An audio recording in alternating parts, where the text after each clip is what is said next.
Hello friends, HTML text tutorial series में आज हम लोग बात करने जा रहे हैं दोस्तों फॉर्म टैग के बारे में। फॉर्म टैग एक बहुत ही इंपॉर्टेंट टैग होता है जो कि आपको हर एक वेबसाइट में मिल जाएगा। ठीक है, कोई भी वेबसाइट पे आप जाओगे, अगर आप लॉगिन करने जाते हो, साइन अप करने जाते हो या फिर किसी भी तरीके की डिटेल फिल करते हो तो वो एक फॉर्म के अंदर ही फिल करते हो। तो वो फॉर्म कैसे क्रिएट होता है, वो एक फॉर्म टैग होता है जो कि HTML के अंदर बहुत ही ज़्यादा यूज़ किए जाने वाला टैग में से एक टैग है। ठीक है, तो उसके बारे में हम लोग यहाँ पे बात करेंगे कि फॉर्म कैसे क्रिएट होता है, फॉर्म टैग का क्या काम होता है। तो सारी इन्फॉर्मेशन आपको इस वीडियो में मिलने वाली है।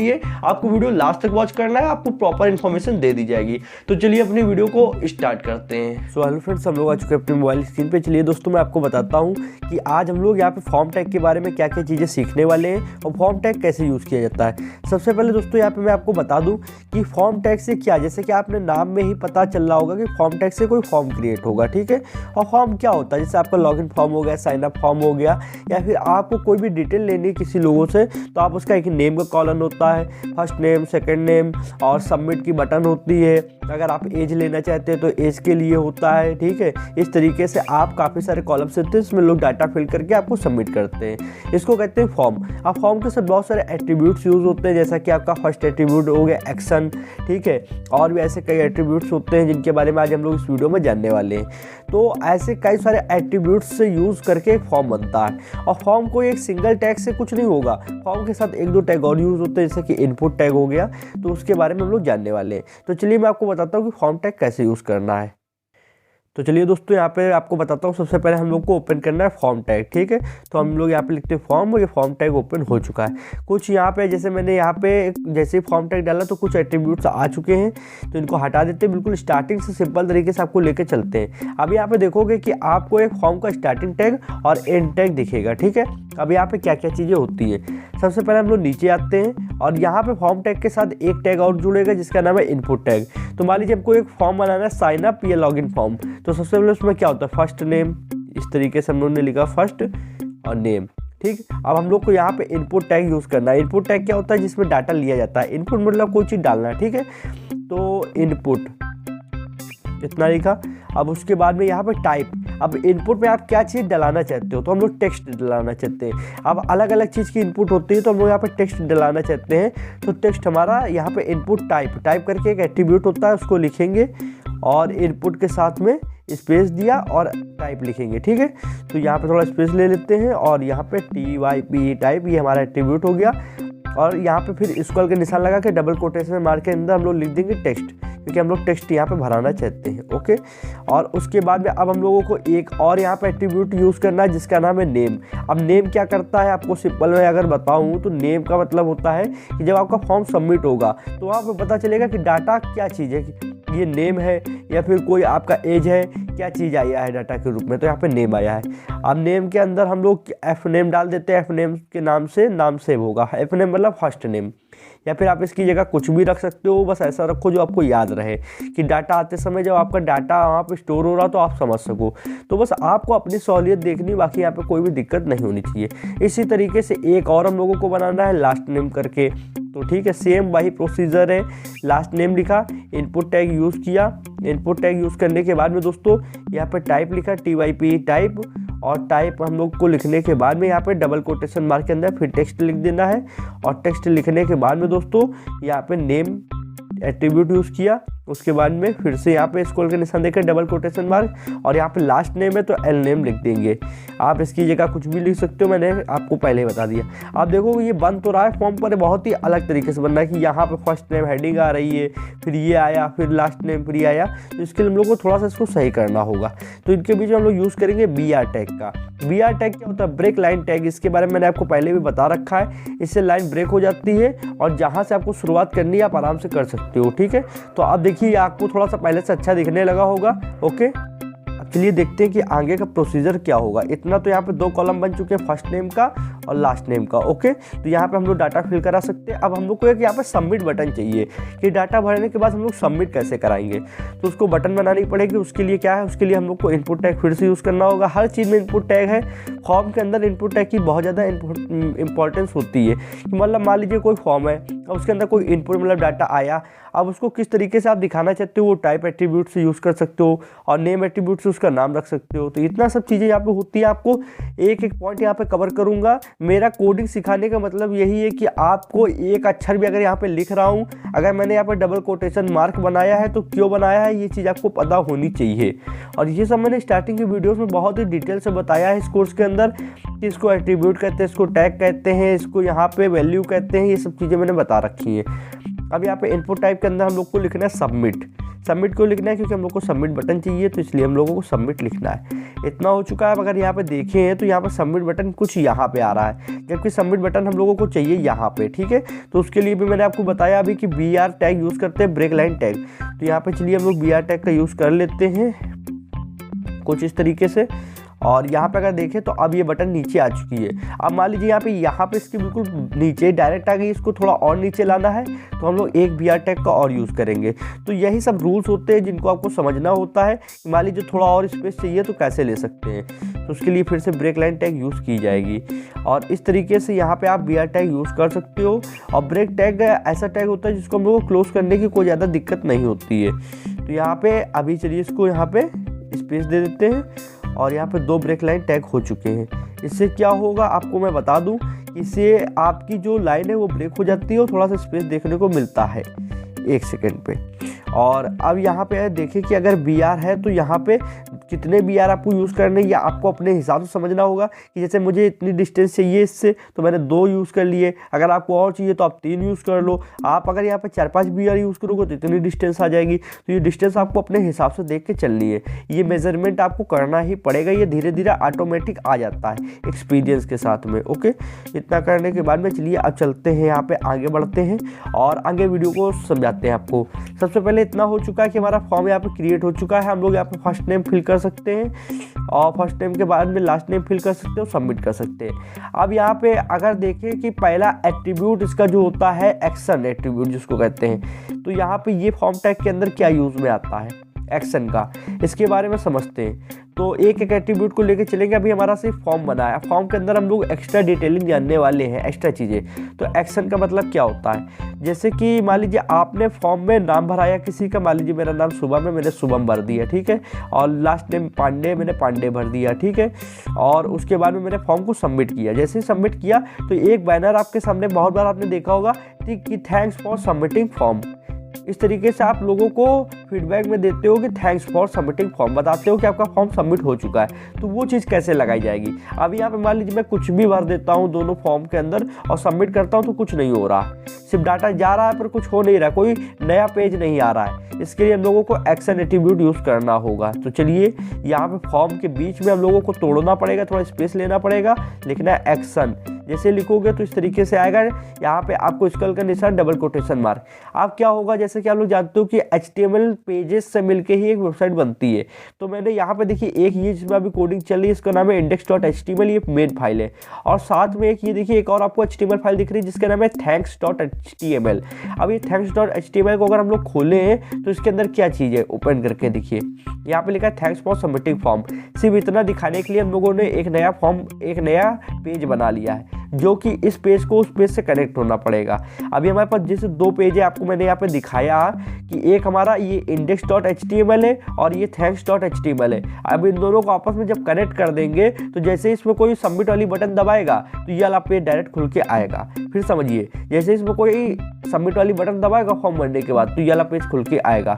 तो इतना बेहतरीन तरीके से समझाने के बाद मैं आपको प्रैक्टिकली समझाता हूँ। तो इतना यहाँ पे ये मैंने thanks.html वेब पेज बना रखा है। अब इसको कनेक्ट करना है। कनेक्ट करने के लिए क्या है, सेम आपको जो नाम यहाँ पे दिया गया है thanks.html, इसको यहाँ पे डबल कोटेशन मार्क के बीच में दे देना है एक्शन एट्रीब्यूट लगाते हुए। तो यहाँ पे thanks.html दे दिया।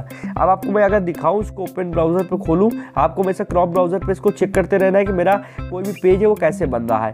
तो चलिए यहाँ पे दिखाता हूँ। ओके, सबसे पहले यहाँ पे इस पर नाम भरते हैं। मान लीजिए मेरा नाम राहुल है और यहाँ पे जैकर भरते हैं, ठीक है। एक एग्जाम्पल के लिए ले रहे हैं।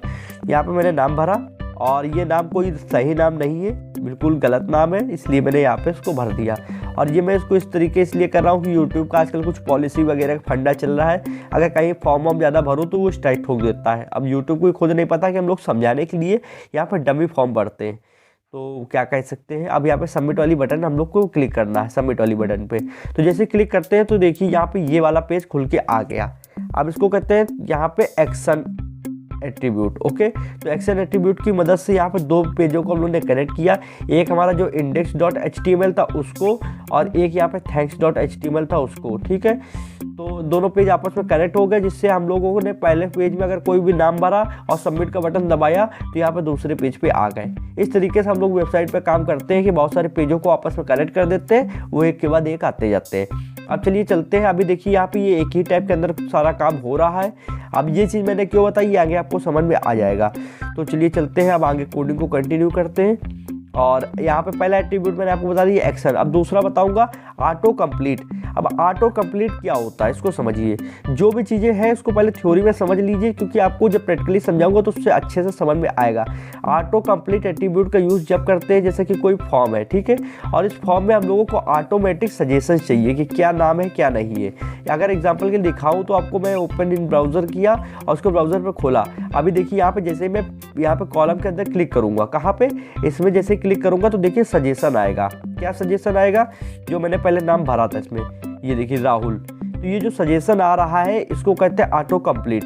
और यहाँ पे जैसे मैं इसको फिल कर दूंगा तो ये ऑटोमेटिक फिल हो जाएगा। तो अगर आप चाहते हो कि ये सजेशन आए तो आप इसको ऑन करके रख सकते हो, नहीं तो आप इसको बंद भी कर सकते हो। जैसे मान लीजिए हिस्ट्री है, आप हिस्ट्री नहीं दिखाना चाहते हो कि आपने पहले क्या नाम भरा था, तो वो ऑटो कंप्लीट से बंद किया जा सकता है। अभी से राहुल आया और ये जयकर आया, इसलिए आया क्योंकि हम लोग ने पहले से ये नाम भर चुके थे। अब अगर यहाँ पे मैं ऑटो कंप्लीट एट्रीब्यूट को यूज़ करके इसको ऑफ कर दूँ तो ऐसा नहीं होगा। तो चलिए मैं आपको दिखाता हूँ। ओके, तो यहाँ पे आया। अब यहाँ पे आगे ही हम लोग इसको यूज़ कर लेते हैं ऑटो कंप्लीट। तो जैसे यहाँ पे लिखूंगा ऑटो कंप्लीट, इस एट्रीब्यूट का यूज़ किया और अभी तक ये बाय डिफ़ॉल्ट ऑन होता है। ठीक है, तो ऑन को तो आपको समझ में आ गया कि ऑन में आपको सजेशंस मिलते हैं कि नाम भरना है कि नहीं भरना है, हिस्ट्री आती है। अब यहाँ पे मैं कर देता हूँ ऑफ। ठीक है, अब यहाँ पे अगर मैं इसको फिर से ओपन इन ब्राउज़र करूँ तो यहाँ पे देखिएगा दोस्तों कि अब यहाँ पे कोई भी सजेशन नहीं आएगा। यहाँ पे मैंने चाहे जितना क्लिक कर लूँ कोई भी सजेशन नहीं आएगा, किसी भी तरीके का हिस्ट्री नहीं आएगी जो आपने पहले फिल की थी। अगर मैं यहाँ पे अपना नाम दोबारा से सही से भरता भी हूँ तो यहाँ पे हिस्ट्री नहीं आएगी, ये देखिए। और इसको यहाँ पे मैं भर देता हूँ पूरा नाम और सबमिट पे क्लिक किया और ये फॉर्म खुल गया। उसके बाद भी अगर मैं यहाँ पे इसको पूरा हटा दूँ, दोबारा से इस पर आऊँगा, देखिए हिस्ट्री नहीं आएगी। जबकि बाय डिफ़ॉल्ट अगर आप इसको ऑन कर दोगे तो हिस्ट्री आना स्टार्ट कर देगी। ठीक है, तो यहाँ पे कोई भी हिस्ट्री नहीं आ रही। अब अगर मैं यहाँ पे आपको फिर से दिखाना चाहूँ और थोड़ा क्लियर करना चाहूँ इस बात को, तो यहाँ पे देखिए इसको ऑन कर देता हूँ। अगर आप टाइम देना चाहते हो इस वीडियो को तो आपको बहुत सारी नॉलेज यहाँ पे मिलने वाली है। अब यहाँ पे ओपन इन ब्राउज़र किया, अब यहाँ पे जो भी नाम भरूंगा उसकी हिस्ट्री आएगी बाकायदा। तो चलिए मैं आपको दिखाता हूँ। यहाँ पे गया और यहाँ पे लिखता हूँ, देखिए पहले अब मैं शुभम लिखता हूँ तो नया नाम की हिस्ट्री आएगी। और यहाँ पे लिखूंगा पांडे, ये तो पहले की हिस्ट्री था राहुल जयकर, और इसको मैंने सबमिट किया। ठीक, अब ये जैसे ही किया मैं इसको हटा देता हूँ और फिर से यहाँ पे आता हूँ ब्राउज़र के अंदर। तो जैसे इसको मैं खोलूँगा तो यहाँ पे देखिएगा दोस्तों कि अब यहाँ पे हिस्ट्री आएगी शुभम के नाम से, ये देखिए आने लगी। ओके, इतना आपको समझ में आया कि ऑटो कंप्लीट एट्रीब्यूट का क्या यूज़ होता है। अब आप इसका यूज़ कर सकते हो अपने HTML वेब पेज के अंदर सजेशन देने के लिए या फिर सजेशन ऑफ करने के लिए। तो दोस्तों यहाँ पे हमारे दो एट्रीब्यूट सही से कंप्लीट हो चुके हैं, एक का नाम है एक्शन और एक का नाम ऑटो कंप्लीट। दोनों के बारे में मैंने आपको डिटेल से बताया। चलिए तीसरे एट्रीब्यूट की तरफ चलते हैं। तीसरे एट्रीब्यूट का नाम है मेथड। अब ये तीसरा एट्रीब्यूट क्या है, कैसे है, इसको आपको बिल्कुल ध्यान से देखना होगा क्योंकि ये थोड़ा टेक्निकली है तो आपको समझना होगा। अब ये मेथड एट्रीब्यूट का यूज़ कैसे करना है, मेथड एट्रीब्यूट का यूज़ क्या होता है, ये आपको मैं यहाँ पे थ्योरी में थोड़ा कम और प्रैक्टिकली में ज़्यादा समझाना चाहूँगा। तो चलिए ब्राउज़र में इसको खोलते हैं वेब पेज को, और यहाँ पर आप ध्यान दीजिएगा थोड़ा सा कि मैं यहाँ पर अगर देखूँ मेरा नाम यहाँ पर राहुल और यहाँ पे मैंने जयकर भरा और उसको सबमिट किया। ओके, सबमिट करने के बाद में अब आपको मैं एक URL दिखाऊं, URL। तो यहाँ पे आप ध्यान से देखिएगा, बिल्कुल जहाँ जहाँ मैं आपको हाईलाइट करूँगा वहाँ पे जो F नेम लिखा है उसके आगे लिख के आ रहा है राहुल। आपको दिख रहा है, आप पढ़िए, F नेम के आगे राहुल लिख के आ रहा है। फिर से हाईलाइट करता हूँ, ये F नेम है और ये राहुल है। ओके, और उसके बाद में आपको मैं दिखाऊँ कि L नेम जो लिखा है, L नेम मतलब लास्ट टाइम उसके नाम के आगे जयकर लिख के आ रहा है। इसको क्या कहते हैं कि ये जो URL मैंने नाम तो डाटा के अंदर डाला था, कोई फॉर्म के अंदर अपना डाटा डाला तो वो URL में कैसे आ गया। अगर मान लीजिए किसी फॉर्म के अंदर मैंने अपना कोई नाम डाला तो URL के अंदर कैसे आ गया, इस चीज़ को कहते हैं मेथड। अब इसको अगर हम लोगों को समझना है तो यहाँ पे मैं बताऊँ कि मेथड दो प्रकार के होते हैं। एक होता है हमारा जो दोस्तों गेट मेथड और एक होता है पोस्ट मेथड। अब जो गेट मेथड है ये अभी आपको मैंने दिखाया, गेट मेथड के अंदर आपका नाम, आपका जो भी डाटा है वो आपका यूआरएल के अंदर आ जाता है। जो आप यूआरएल देखोगे उसमें आपका गेट मेथड में जो भी नाम डालोगे वो आ जाएगा। जबकि पोस्ट मेथड में दोस्तों क्या होता है कि आपका डाटा किसी भी तरीके से सामने नहीं आएगा, वो डायरेक्ट सर्वर पे जाएगा। एक बार आपने फॉर्म के अंदर अपना नाम डाला और उसके बाद में वो डायरेक्ट सीधे सर्वर के ही अंदर जाएगा, कहीं पे भी उसको शो नहीं कर सकते हो। और एक चीज़ मैं बता दूं कि गेट मेथड के अंदर आप सिर्फ 2048 कैरेक्टर लमसम डाल सकते हो, उससे ज़्यादा नहीं डाल सकते हो। जबकि पोस्ट के अंदर आप पोस्ट मेथड के अंदर कितने भी कैरेक्टर डाल के वापस सबमिट कर सकते हो। एक चीज़ और बताऊं कि जो गेट मेथड होता है ये थोड़ा अनसिक्योर होता है, इसमें उतनी सिक्योरिटी नहीं होती है। जबकि जो हमारा पोस्ट मेथड होता है वो हमारा पूरी तरीके से सिक्योर होता है। ये कैसे कि गेट मेथड के अंदर हम लोग ने, जैसे मान लीजिए गेट मेथड अभी बाय डिफॉल्ट लगा रहता है, जैसे अभी हमने आपको दिखाया, अभी मेथड कहीं यूज नहीं हुआ है, फिर भी बाय डिफॉल्ट हमारा नाम यूआरएल के अंदर आ रहा है। इसका मतलब अभी गेट मेथड यहाँ पे चल रहा है, इसको कहते हैं गेट मेथड। इसके अंदर क्या होता है कि हमारा थोड़ा सा अनसिक्योर इसलिए रहता है कि हम लोग ने किसी फॉर्म के अंदर कोई भी डिटेल अपनी इंपॉर्टेंट डाली, ठीक है, ये फॉर्म है, इसके अंदर डिटेल डाल दी तो वो लिंक में भी वो शो होने लगती है, जबकि ऐसा नहीं है, लिंक में वो डाटा शो नहीं होना चाहिए। और पोस्ट मेथड के अंदर क्या होता है कि आप जैसे ही फॉर्म के अंदर कोई डाटा डालोगे वो डायरेक्ट जाके सर्वर पे जाएगा, ना कि आपका किसी भी लिंक में यूज होगा। तो ये चीज़ यहाँ पे होती है। अब गेट मेथड तो आपने समझ लिया कि पोस्ट मेथड कैसे यूज करते हैं ये समझिए, ठीक है। उसके लिए हम लोग आते हैं यहाँ पे HTML वेब पेज पे और यहाँ लिखते हैं मेथड। वही हम लोग का यहाँ पे फॉर्म टैग के ही अंदर सारे एट्रीब्यूट यूज़ किए जा रहे हैं दोस्तों, तो यहाँ पे वही हम लोगों को यूज़ करना है। मेथड के अंदर अब हम लोगों को पोस्ट लिखना है। आप चाहे तो गेट लिख सकते हैं, पर गेट तो बाय डिफॉल्ट था दोस्तों यहाँ पे, तो गेट का कोई यूज़ नहीं है। गेट तो आपको बंद करना है, आपको सिक्योर बनाना है, तो यहाँ पे लिखना है पोस्ट। तो यहाँ पे पोस्ट लिख दिया। अब यहाँ पे पोस्ट मेथड का यूज़ हो रहा है। अब ये कैसे पता चला कि अब यहाँ पे पोस्ट मेथड का यूज़ हो रहा है, तो चलिए मैं आपको दिखाता हूँ। फिर ब्राउज़र पे खोला, अब यहाँ पे मैं देखिए वही सेम नाम डालूंगा, राहुल जेकर, और यहाँ पे दोस्तों वो नाम सबमिट करने के बाद में दोस्तों आएगा नहीं। जैसे मैंने यहाँ पे देखिए किया क्लिक, तो एक सेकेंड यहाँ पे thanks.html आ रहा है, पर यहाँ पे नाम नहीं आ रहा है। ये किस तरीके हुआ आपको मैं अगर दिखाना चाहूँ तो यहाँ पे इस पे क्लिक किया, और इस पे क्लिक करने के बाद में आप यूआरएल पे अगर ध्यान से देखेंगे तो नहीं आ रहा है। चाहे तो मैं आपको यहाँ पे यूआरएल कॉपी किया, और कॉपी करने के बाद में अभी आपको मैं पेस्ट करके दिखाता हूँ। यहाँ पे मैं गया अपने नोटपैड पे, और यहाँ पे नोटपैड पे जाने के बाद में ये देखिए मैंने पेस्ट किया, तो यहाँ पे देखिए कोई भी नाम नहीं आ रहा, सिर्फ उस पेज का नाम आ रहा है जो मैंने यहाँ पे कनेक्ट किया है, thanks.html। तो इस तरीके से कुछ यहाँ पे यूज़ हो रहा है। पोस्ट मेथड में यहाँ पे आपका नाम नहीं शो किया जाता है। तो इतना आपको समझ में आ गया होगा कि ऐसा क्या दिक्कत थी जो हम लोगों का गेट मेथड में नाम आ रहा था और पोस्ट मेथड में नाम नहीं आ रहा था। तो ये देखिए यहाँ पे पूरी तरीके से सिक्योर हो चुका है कि आपका सिर्फ thanks.html आ रहा है, पूरा नाम नहीं आ रहा है। तो चलिए इतना आपको समझ में आया होगा कि गेट मेथड और पोस्ट मेथड में क्या अंतर है, कौन ज़्यादा हम लोगों के लिए बेहतर है। तो एक शब्द में कहे पोस्ट मेथड, ठीक है।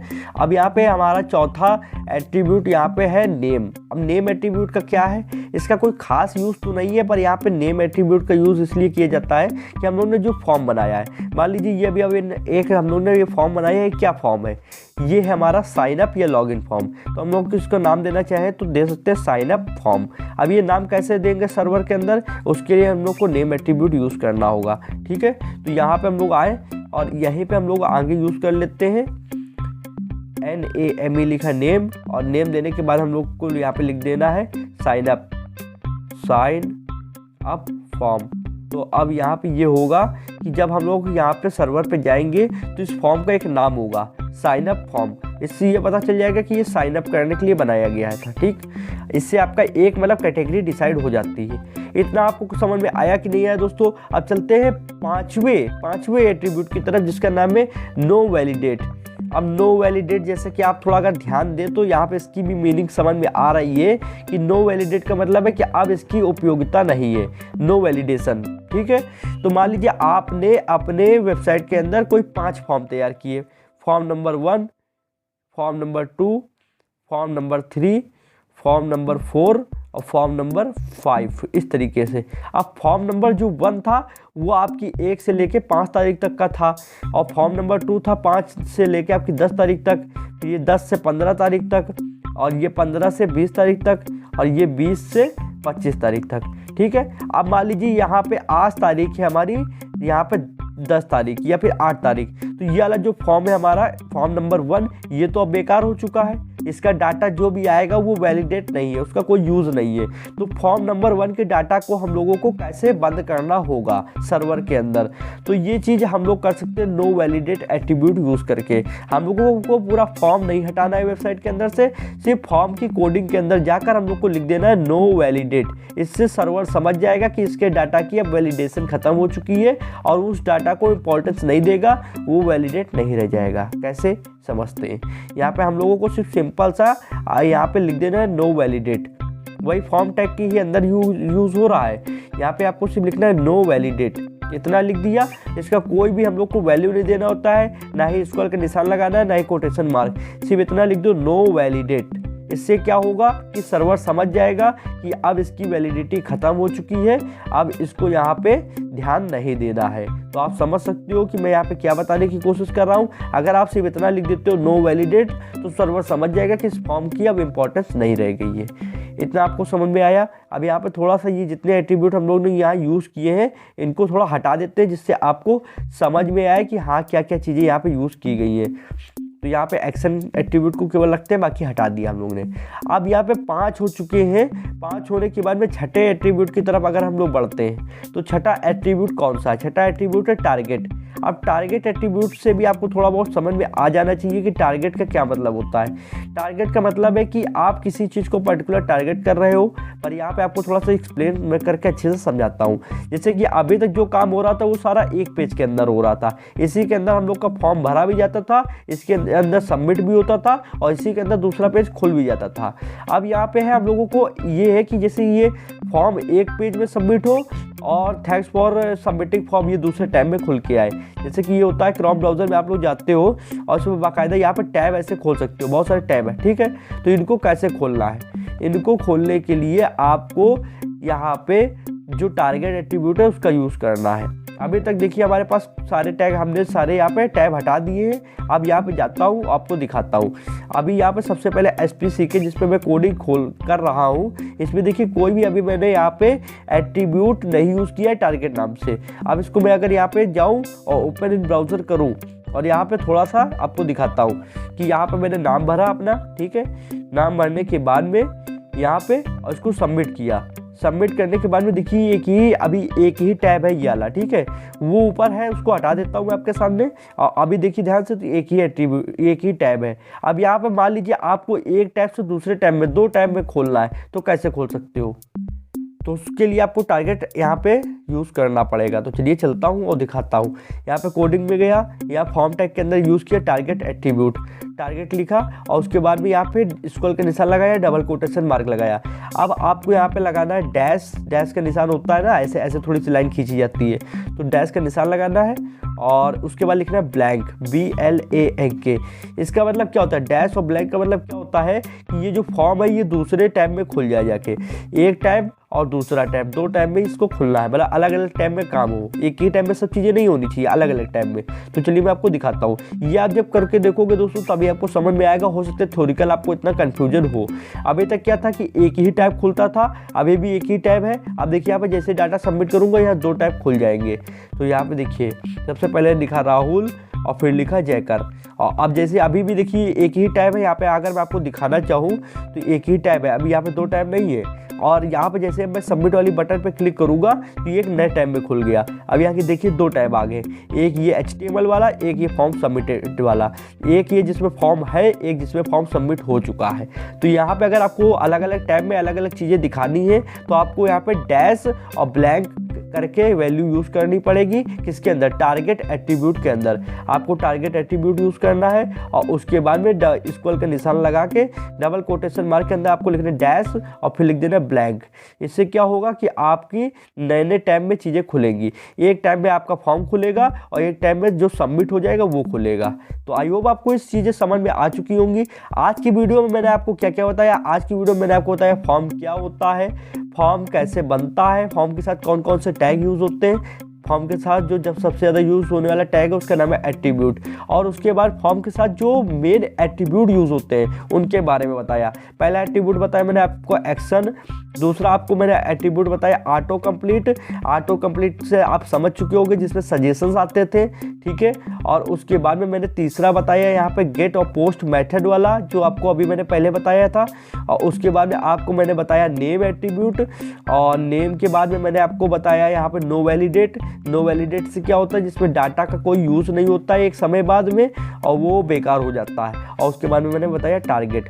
ये पूरे 6 एट्रीब्यूट आपको मैंने बताए हैं और इन 6 को आपको याद कर लेना, बिल्कुल कंठस्थ कर लेना दिमाग में, जिससे आपको आगे कभी भी फॉर्म बनाओगे तो बहुत ज़्यादा हेल्प मिलेगी। आई होप आपको दोस्तों इस वीडियो में बहुत ज़्यादा मज़ा आया होगा। अगर मज़ा आया तो इस वीडियो को लाइक करके आप मेरा भी मोटिवेशन बढ़ा सकते हैं। और प्लीज़ मेरे चैनल को सपोर्ट कीजिए दोस्तों, आपकी सपोर्ट की बहुत ज़्यादा ज़रूरत है। यहाँ पर मैं आपको कुछ नया सिखाना चाहता हूँ, मोबाइल से पूरी कोडिंग सिखाना चाहता हूँ, तो उसमें मुझे प्रोत्साहन की ज़रूरत है। कमेंट कर दीजिए कुछ अच्छा सा, और हो सके तो इस चैनल को सब्सक्राइब करके बेल आइकन को प्रेस कर लीजिए, जिससे आने वाले इंटरेस्टिंग कोडिंग वीडियोस की नोटिफिकेशन आप लोग को मिल जाएगी। आज की वीडियो में बस इतना ही था। Thanks for watching friend. जय हिंद, जय भारत।